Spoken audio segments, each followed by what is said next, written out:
তোমাৰ পৰা মোলৈ।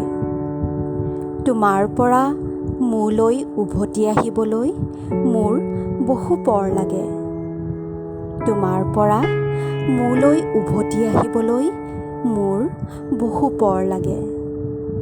শনিৰ বন্ধ এন্ধাৰেৰে হাচনাহানাৰ সুৰভি যেতিয়া উৰি আহে গোপনে গোপনে, মই সেই পৰলৈকে তোমাৰ কাষতে ৰৈ থাকোঁ। মোৰ সপোনত এটা চঞ্চল হৰিণা পোৱালি উৰে ৰাতি দেউদি থাকে। মোৰ সপোনত এটা চঞ্চল হৰিণা পোৱালি উৰে ৰাতি দেউদি থাকে। উভতি যে মই আহিব নোৱাৰোঁ।